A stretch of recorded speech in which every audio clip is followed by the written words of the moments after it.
Olá pessoal, bem-vindos novamente ao canal Andréa Decolou. Hoje nós estamos em Portugal, em uma das cidades mais bonitas. Adivinhe? Porto. Preparados para o passeio? Então venham com a gente!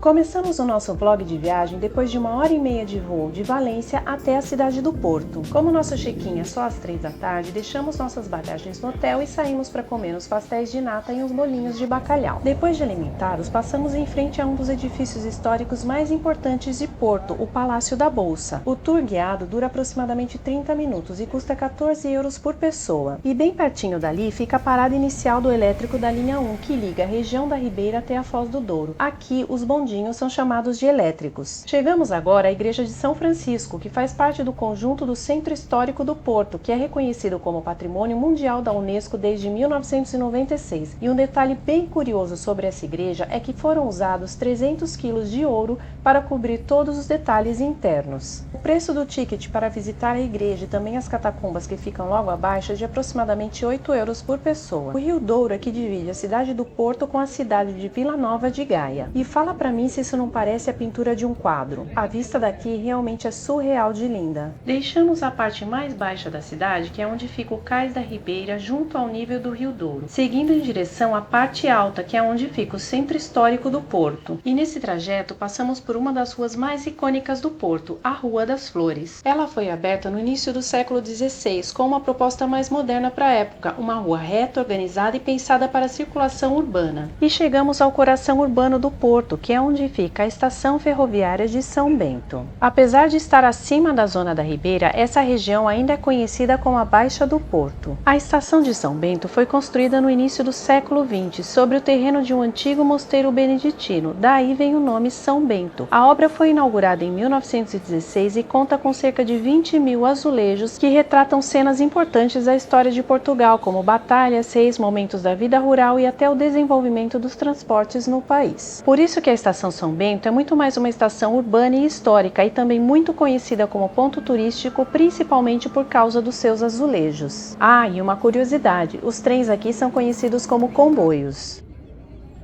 E se você chegou até aqui, não esqueça de deixar aquele like. Não é inscrito no canal ainda? Se inscreva! Estamos agora na Praça da Sé, também conhecido como Terreiro da Sé. É um dos pontos mais antigos da cidade, tem vista para o centro histórico e acesso direto às ruas medievais que descem em direção à Ribeira. Aqui fica a Sé Catedral do Porto. Para visitar a igreja geralmente é grátis, mas para visitar outras áreas e o claustro, geralmente eles cobram de 3 a 4 euros, mas como tinha uma fila, nós decidimos não visitar. Aqui na zona da Sé, você já está numa das partes mais altas do centro histórico do Porto, e daqui também dá para entender bem como a cidade desce em direção ao Rio Douro. E por cada cantinho que a gente passa, a gente encontra essa vista incrível, e é claro que a gente para apreciar o momento e filmar para vocês. Aqui dá para perceber que Porto foi uma cidade que foi construída em camadas. Ficamos realmente impressionados com a beleza dessa cidade. Apesar das subidas e descidas, Porto é uma cidade que você consegue fazer tudo a pé. Porém, venham com calçados confortáveis e tomem bastante cuidado com essas ruas de pedra porque elas são perigosas e escorregam muito. Decidimos descer por essas ruas medievais e pitorescas porque descobrimos que aí embaixo tinha um lugar muito bonito para tirar fotos. Ao final dessa rua fica o Largo da Pena Ventosa e aí é um lugar onde você consegue tirar fotos maravilhosas. E agora estamos indo provar um dos pratos mais típicos do Porto, a francesinha. Mas antes o Henry provou o caldo verde. A francesinha é basicamente um sanduíche de pão de forma que dentro tem carne, linguiça e fiambre, e por cima tem queijo derretido com ovo acompanhado de batata frita e de um molho à base de cerveja e tomate. E de sobremesa nós pedimos esse doce português chamado baba de camelo, que estava divino. Tudo isso com 2 chopps grandes deu mais ou menos 37 euros. E por incrível que pareça já passou das 3 e tá na hora de descer para fazer o check-in no hotel. O hotel é super bem localizado e tem um dos melhores cafés da manhã que nós já vimos. Tinha champanhe e você podia preparar uma mimosa se quisesse. Também achamos o quarto bem grande e espaçoso. Deixamos as nossas mochilas aí e saímos novamente para bater perna porque o nosso ritmo é frenético. Apesar de cansados, temos somente 2 dias no Porto, então temos que fazer o máximo que nós pudermos. E olha aí como é pertinho o hotel do Cais da Ribeira, muito perto mesmo.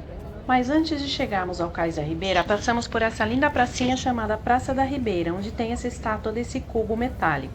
O Cais da Ribeira fica às margens do Rio Douro, com vista direta para Vila Nova de Gaia e para a Ponte Dom Luís I. Toda essa área faz parte do Centro Histórico do Porto e é classificado como Patrimônio Mundial da Unesco. A Ponte Dom Luís I é simplesmente um dos maiores símbolos do Porto. Foi inaugurada em 1886 e projetada por um engenheiro que trabalhou com Gustave Eiffel, aquele mesmo que projetou a Torre Eiffel. Essa ponte faz a ligação entre as cidades do Porto e Vila Nova de Gaia e tem 2 níveis, na parte de baixo com acesso para carros e pedestres e na parte de cima usada pelo metrô e também por pedestres. E gente, olha isso, que coragem! Agora prestem bastante atenção porque nós iremos passar uma dica de ouro do canal. Se você quiser subir até o Jardim do Morro ou pegar o teleférico de Gaia sem encarar tanta ladeira, tem um atalho bem útil por esse estacionamento. Atravessando a Ponte Dom Luís já do lado de Gaia, à sua direita você vai ver esse estacionamento, vai entrar e vai até o final e pegar os elevadores. Vai subir até o 8º andar e vai fazer esse caminho que eu estou mostrando para vocês. Essa é uma alternativa muito mais tranquila do que subir tudo a pé pelas ruas inclinadas, principalmente em dias de calor ou depois de um dia inteiro caminhando, que é o nosso caso. E mesmo fazendo tudo isso, a gente teve que encarar essa subidinha até o Jardim do Morro para pegar o teleférico de Gaia. Então, meus amigos, se preparem, porque rapadura é doce, mas não é mole não. E se essa dica foi útil para você, não se esqueça de deixar aquele like. E chegamos a um dos lugares mais famosos para ver o pôr do sol no Porto, o Jardim do Morro. Ele fica oficialmente em Vila Nova de Gaia, logo do outro lado do Rio Douro, ao lado da parte superior da Ponte Dom Luís I. Agora, se você quer ter vistas panorâmicas de toda a cidade do Porto, Vila Nova de Gaia, Rio Douro e Ponte Dom Luís I, a melhor forma é o teleférico de Gaia. O trajeto é curtinho, dura cerca de 5 minutos, mas a experiência é toda sobre a vista. Nós pagamos 10 euros por pessoa, ida e volta. O teleférico de Gaia foi inaugurado em 2011 e acabou virando uma atração turística importante justamente pela paisagem que oferece. Desfrutem com a gente agora dessas lindas vistas.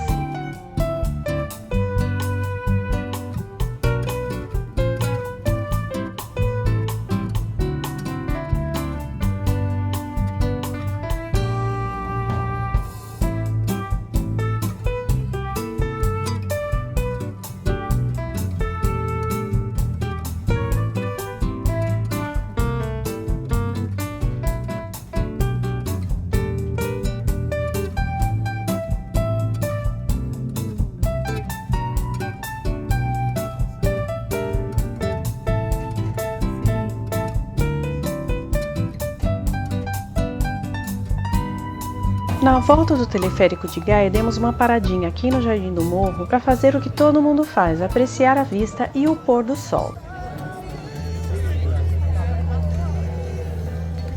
Gente, não parece, mas são quase 8 da noite, dá para acreditar? Nesses 2 dias que nós estivemos no Porto, tivemos muita sorte com o clima. Trouxemos roupas de frio, mas praticamente não usamos. Aliás, nesse primeiro dia fez sol e muito calor. Estamos cruzando a ponte agora do outro lado em direção à parte da cidade do Porto. Agora, se você está do outro lado da cidade e quer vir para o Jardim do Morro, tem uma estação de metrô bem pertinho daqui.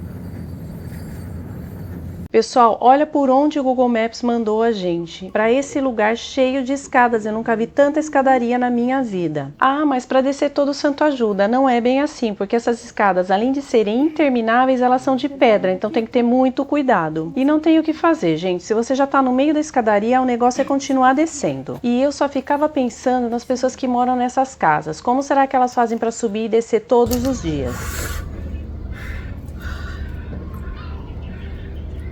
Estamos cansados y hemos bajado un montón y mira lo que falta todavía, mira.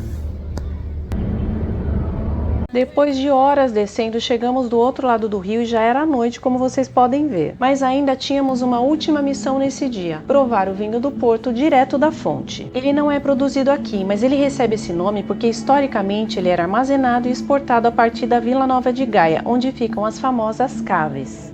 Então, missão concluída por hoje. Acordamos mais cedo, descemos para tomar o café da manhã e fomos em direção à Praça da Liberdade, mas para nossa surpresa ela estava em obras. Essa é uma das lojas mais curiosas, coloridas e fotografadas do Porto, o mundo fantástico das sardinhas portuguesas. Se você busca uma lembrancinha autêntica, esse é o lugar. O mais famoso da loja são as latas de sardinha personalizadas por ano. Você encontra latas de sardinha de 1916 até hoje, cada uma com acontecimentos históricos e nomes de personalidades daquele ano. Por isso que muita gente procura a sardinha do ano em que nasceu. E é claro que nós encontramos as nossas.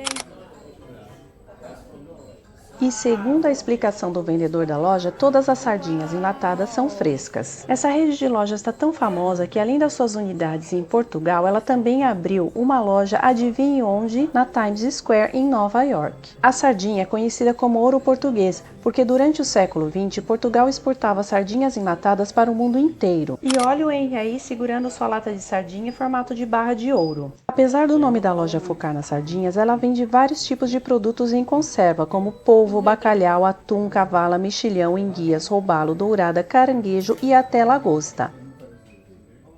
Agora estamos indo em direção a um dos monumentos mais emblemáticos que fica no coração da Baixa do Porto, a Igreja dos Clérigos. Foi construído no século XVIII e o seu interior segue o estilo barroco.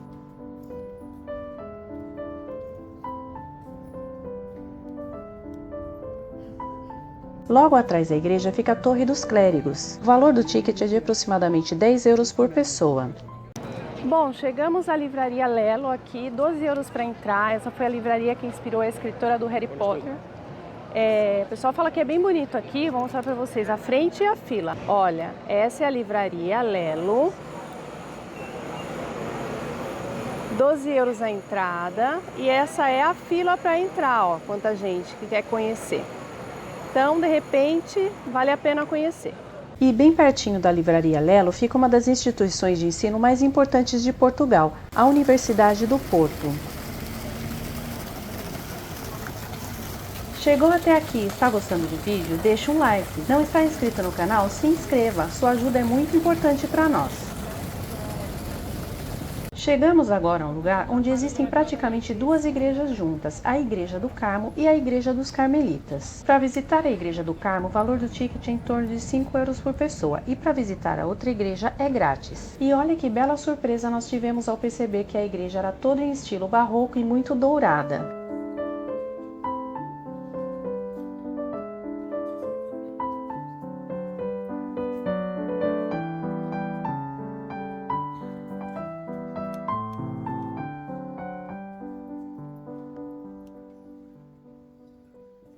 E daqui seguimos em direção a um dos lugares mais tradicionais e autênticos do Porto, o Mercado do Bolhão. Se você quer conhecer realmente o cotidiano de uma cidade, é importante que você visite o mercado onde os moradores fazem suas compras. Aqui você vai encontrar produtos típicos portugueses, vinhos, queijos embutidos, conservas, doces tradicionais e é um lugar onde tem muitos cafés e restaurantes. Aqui também você consegue fazer a degustação de vinhos portugueses e vinhos do Porto, os chamados wine tasting. O Mercado do Bolhão existe desde o século XIX e depois de vários anos de restauração, o mercado foi totalmente renovado, mas ele ainda mantém a sua arquitetura clássica e a sua identidade tradicional.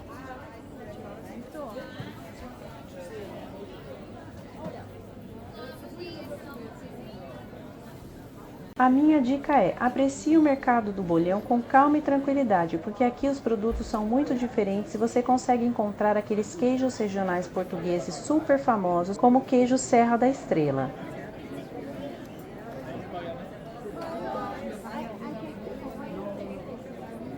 E é no andar de cima do Mercado do Bolhão que você vai encontrar restaurantes, wine bars, espaços de degustação, cafés e áreas para sentar e comer.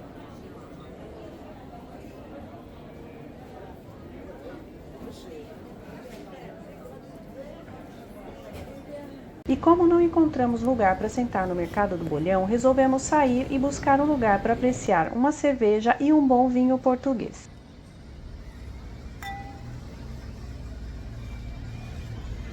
Daqui nós resolvemos ir em direção ao hotel e dar uma passadinha antes no Cais da Ribeira, já que amanhã nós iremos pegar o ônibus que vai até Lisboa.